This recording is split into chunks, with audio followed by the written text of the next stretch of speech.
दोस्तों, हम सब में बहुत सारे लोग ऐसे होंगे जो ये समझते होंगे कि ये संदीप मैचोरी वर्सेस विवेक बिंद्रा के बीच जो कंट्रोवर्सी क्रिएट हुई थी, now it's a public versus Vivek Bindra for an IBC fraud.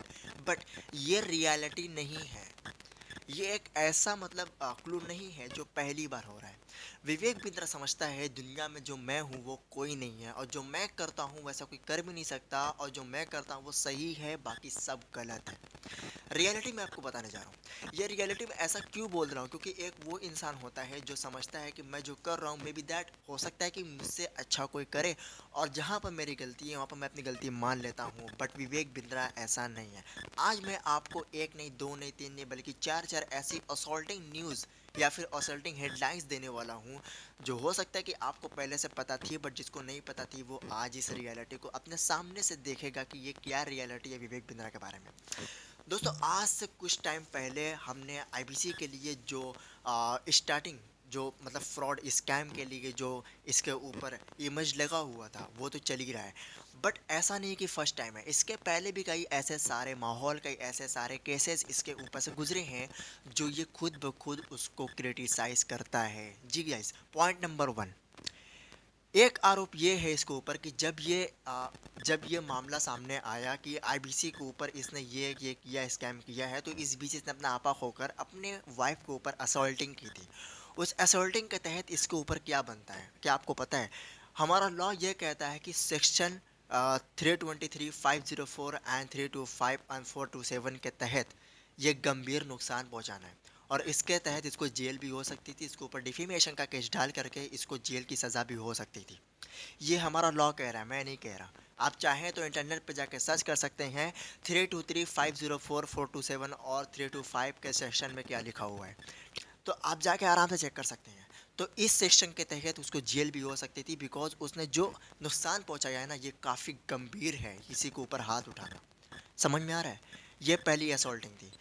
Point number two, इसके पहले भी कई सारी चीज़ें ऐसी हुई हैं जो बहुत ही ज़्यादा क्रिटिसाइज थी, क्योंकि देखो, ये समझते हैं कि मैं जो करता हूँ वो हमेशा सही होता है, मैं किसी को भी क्रिटिसाइज कर दूंगा वो चल जाएगा, बट कोई मेरे ऊपर आँच नहीं आना, कोई मेरे ऊपर आवाज़ नहीं उठाएगा, कोई मेरे ऊपर गलत के खिलाफ नहीं बोलेगा जो मैं गलत कर रहा हूँ, बल्कि मैं सबके साथ कर सकता हूँ, ये ऐसा सोचते हैं। ठीक है? जो मोरबी सिरामिक एसोसिएशन है, आप शायद जानते होंगे, जो टाइल्स बनाते हैं, उसके ऊपर भी इसकी बहुत कड़ी आलोचना थी।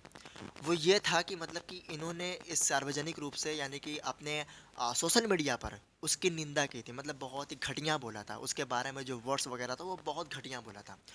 तो जो मोरबी एसोसिएशन के अध्यक्ष यानी प्रेसिडेंट थे, उन्होंने बहुत ही ज़्यादा नाराज़गी की थी इस बात पर कि विवेक बिंद्रा को सोशल मीडिया पर अपनी कंपनी के, मेरी कंपनी के हिसाब से उनको अच्छे तरीके से समझ लेना चाहिए और कोई नुकसान नहीं पहुंचाना चाहिए। ये उनकी तरफ से एक स्टेटमेंट था, क्योंकि खुले आम अपनी वीडियो में विवेक बिंद्रा ने मोरबी सेरेमिक एसोसिएशन के खिलाफ बोला था, उनकी चीज़ों को गलत कही थी, बिना समझे बिना कुछ सोचे। अब मैं बताऊं कि ऐसा क्यों हुआ।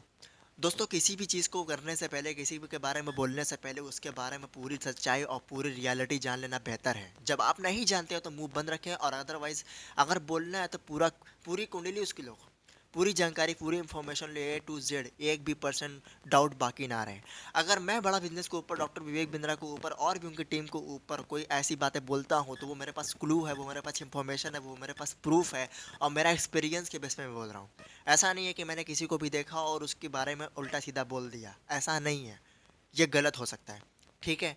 नंबर थ्री, भैया, जून 2022 में इसने सिख कम्युनिटी के बारे में गलत आलोचना की थी, किसी रिलीजन के बारे में भी इसने गलत आलोचना की थी।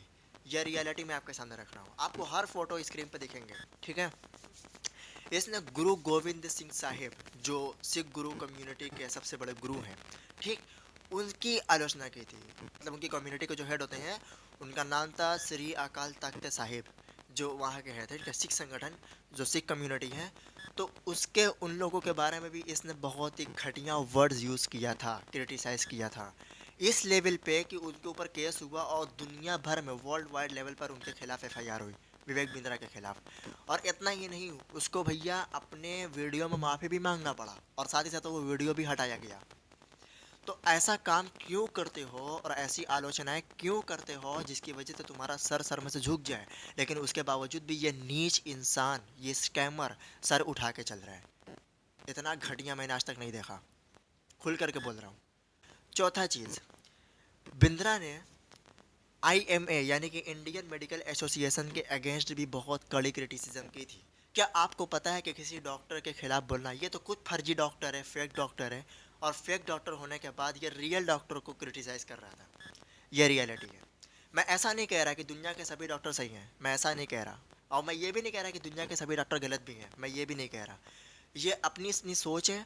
और यस, कोई डॉक्टर कैसा है ये वो जाने और इसका ईमान जाने। बट यस, एक बात मैं कहूँगा, आप किसी के ऊपर ये तोहमत नहीं लगा सकते कि ये कोट पहन कर डॉक्टर के रूप में हथियारे हैं। आप ऐसा नहीं कह सकते, क्योंकि उन्होंने अपने स्टैंड में ये कहा है भाई कि ये सफ़ेद कोट में हथियारे के रूप में डॉक्टरों को लेबल करने के लिए मानहानि नोटिस प्राप्त करने के बावजूद बिंद्रा ने कोर्ट के अंदर फ्रीडम यानी स्वतंत्रता का हवाला देते हुए अदालत ने अपना बचाव किया। एक तो पहले डॉक्टरों को क्रिटिसाइज करना, उनके ऑक्यूपेशन पर धब्बा लगाना, उनको सफ़ेद कोट के रूप में हथियारे बोल देना, उसके बाद कोर्ट में खुद को विजयी बनाना, मतलब आज़ादी दिलवाना। इतना बड़ा घटिया काम ये किसका हो सकता है? मुझे बताओ, ये कौन सा एंटरप्रेन्योर है, ये कौन सा डॉक्टर है, ये कौन सा बिजनेस कोच है, ये कौन सा मोटिवेशन स्पीकर है? मुझे बताओ। कमेंट में आकर भौंकने से पहले इन बातों पर ध्यान देना कि मैं क्या बोल रहा हूँ। और अगर आपको यकीन नहीं है तो स्क्रीन पर सारी फोटोज़ आपको दिख रही होंगी, और उसके बावजूद भी ये यकीन है तो आप गूगल पर जाइए और इन सब के बारे में फुल डिफेमेशन केस आप पढ़ सकते हैं। ये मैं नहीं कह रहा, इंटरनेशनल न्यूज़ कह रही है ये। आया समझ में?